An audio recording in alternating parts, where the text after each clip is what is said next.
Assalamualaikum warahmatullahi wabarakatuh. Salam sejahtera bagi kita semua. Kepada dosen mata kuliah komunikasi konseling yang terhormat, kami dari kelompok 4 akan mempresentasikan materi yang berjudul infeksi traktus urinarius pada ibu hamil. Di sini saya Ati Septiani sebagai moderator sekaligus presentator yang sedikitnya akan ikut menjelaskan tentang materi ini bersama rekan-rekan saya.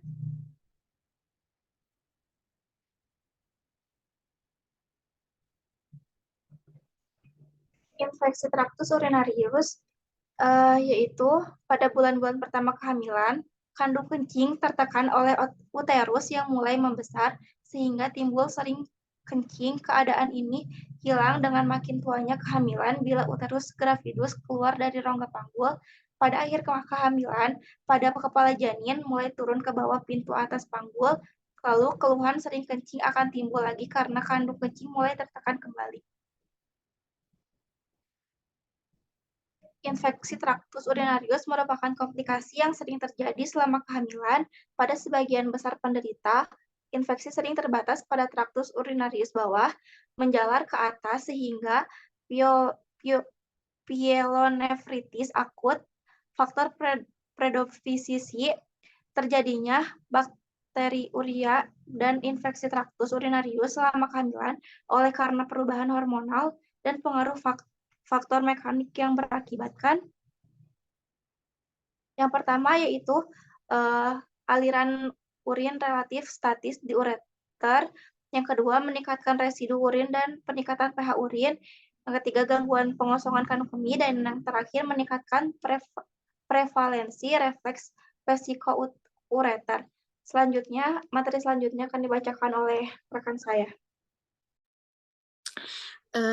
Ada beberapa infeksi bakteri yang umumnya ditemui selama kehamilan. Yang paling sering terinfeksi bakteri asimptomatik, sedangkan pada simptomatik yang terjadi di traktus urinarius bahwa menyebabkan sistem atau bila terjadi di kaksi ginjal, pelvis, dan peringi menyebabkan pyelonefritis. Organisme penyebab infeksi ini berasal dari flora normal.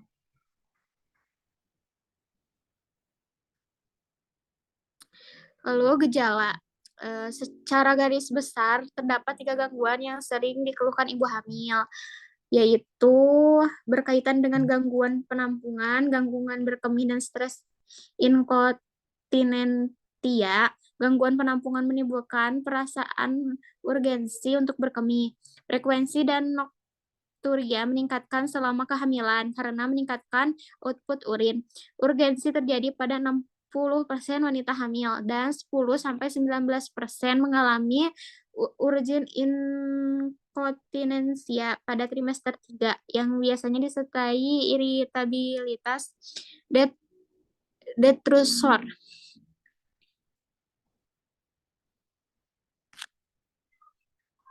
Faktor yang meningkatkan resiko adalah obesitas, grande multipara, dan prapuspregagina operatif. Kadang-kadang muncul hematuria yang merupakan kelainan fisiologis akibat meningkatnya vaginalitas pembuluh vena tubuli ginjal. Nyeri di bawah tulang rusuk dan nyeri pinggang mungkin merupakan gejala batu saluran kencing. Hidronefrosis, pyelonefritis, atau ruptur ginjal spontan. Hal ini merupakan gejala yang berkaitan dengan kehamilan. Selanjutnya ada patofisiologi.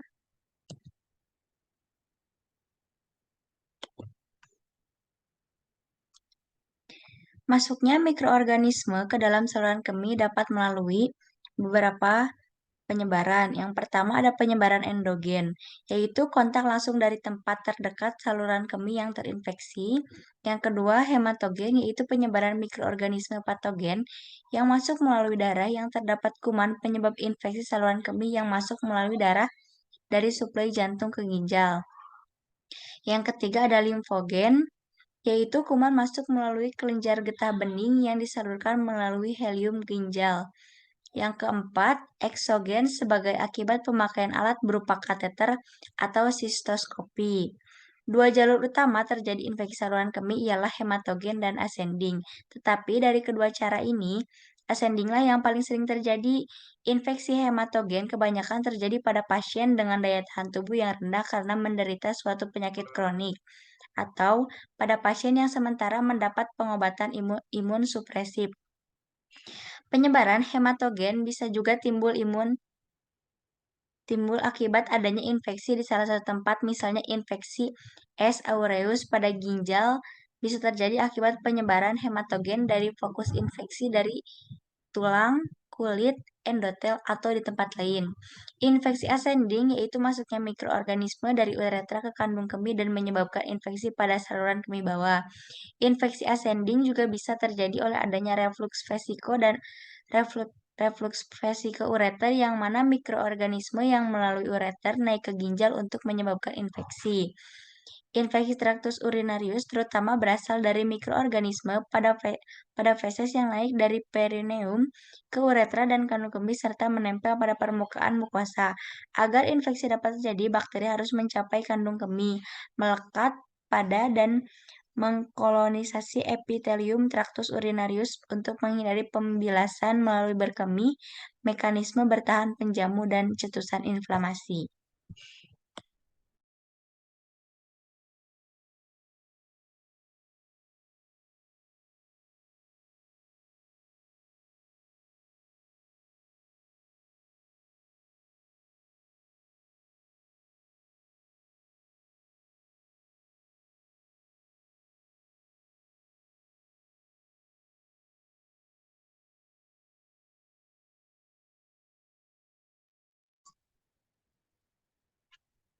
Faktor-faktor yang mempermudah terjadinya infeksi saluran kemih, yaitu yang pertama bendungan aliran urin, yang anatomi kongenital, batu saluran kemih, oklusi ureter sebagian atau total, gangguan metabolik, yang termasuk hiperkalsemia, hipokalemia, agama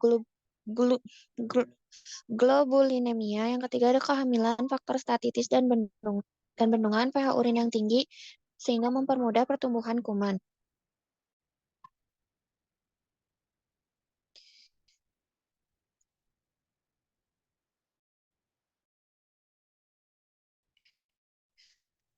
Klasifikasi.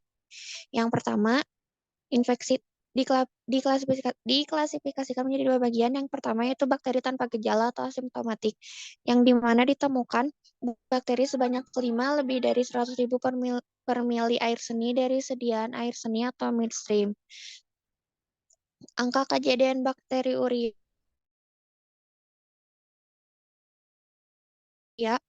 asimptom reproduksi yang seksual aktif dan non-pregnan sekitar 2-10%. Yang kedua ada bakteri urea dengan gejala simptomatik, yaitu sistisis, yang dimana peradangan kandung kemih tanpa radang pada bagian atas saluran kemih. Sistisis ini cukup sering dijumpai dalam kehamilan dan masa nifas. Kuman penyebabnya biasanya yaitu E. coli dan kuman-kuman yang lain.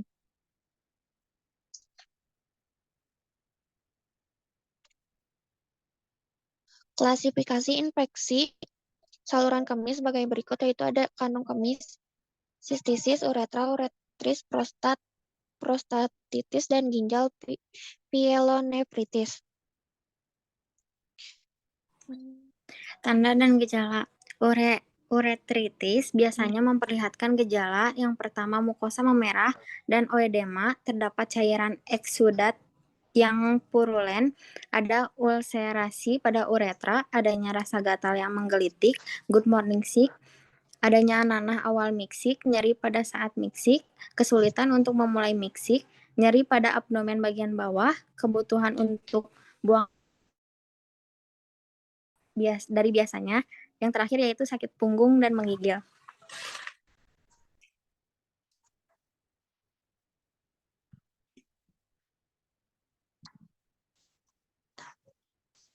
Sistisis biasanya memperlihatkan gejala yang pertama disuria, yaitu nyeri waktu berkemih. Yang kedua, peningkatan frekuensi berkemih. Ketiga, perasaan ingin berkemih. Keempat, adanya sel-sel darah putih dalam urin.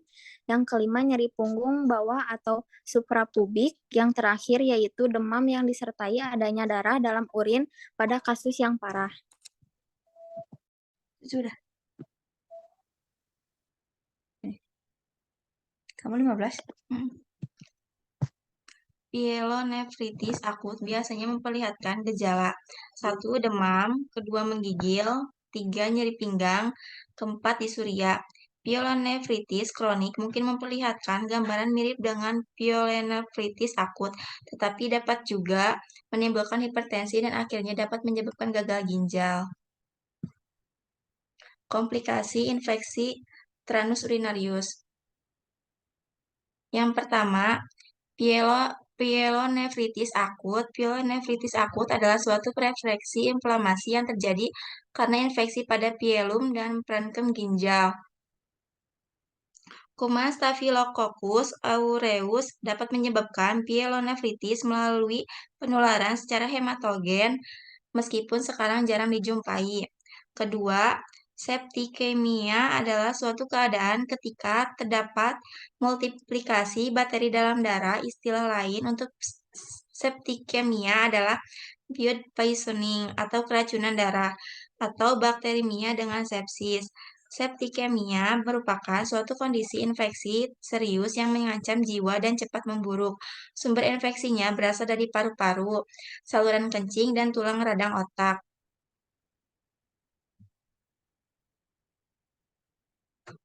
3.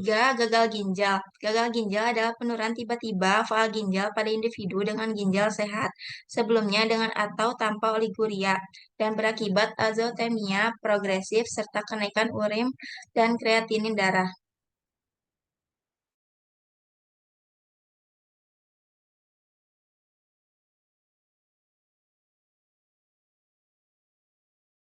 Komplikasi infeksi traktus urinarius.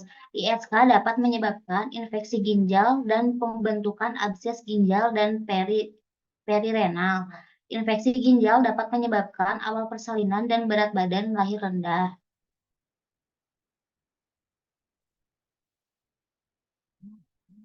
Efek samping pada persalinan dan kehamilan.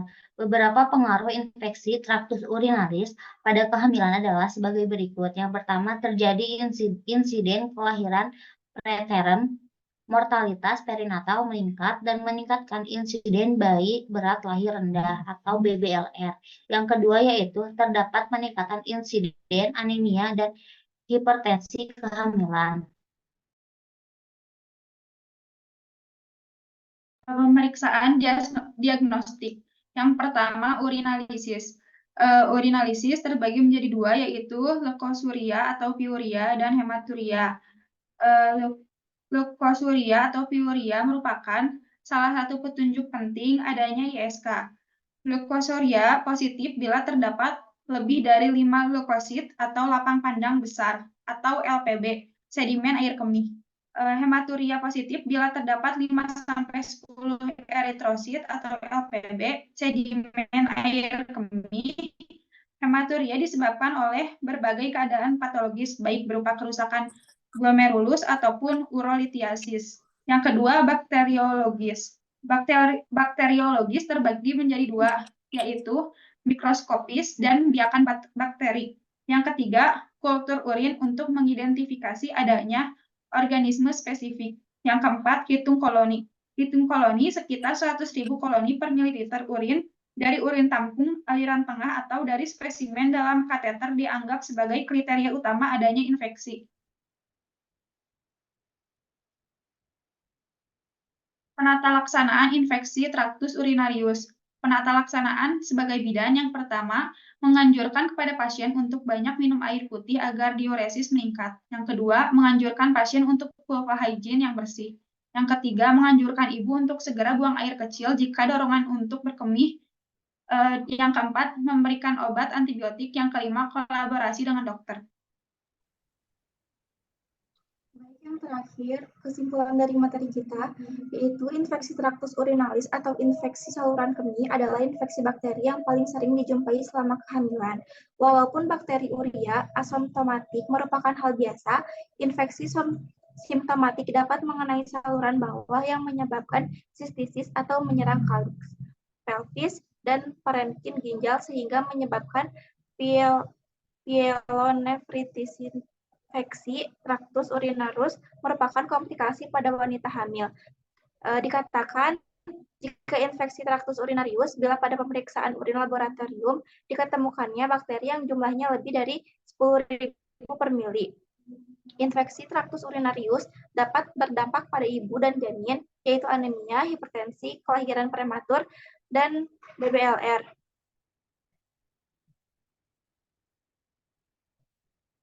Selanjutnya, untuk mengetahui infeksi traktus urinarius ini harus dilakukan pemeriksaan laboratorium, yaitu tes urin, untuk memastikan bahwa pasien tersebut terkena infeksi traktus urinarius sebelum melakukan kolaborasi dengan dokter. Bidan juga perlu melakukan konseling kepada pasien, seperti menganjurkan kepada pasien untuk banyak minum air putih agar diuresis meningkat, lalu menganjurkan pasien untuk vulva hygiene yang bersih, dan yang terakhir menganjurkan ibu untuk segera buang air kecil jika dorongan untuk berkemih. Baik, ini daftar pustaka yang kami dapatkan. Terakhir, demikian rangkaian dari materi yang kami jelaskan. Wassalamualaikum warahmatullahi wabarakatuh.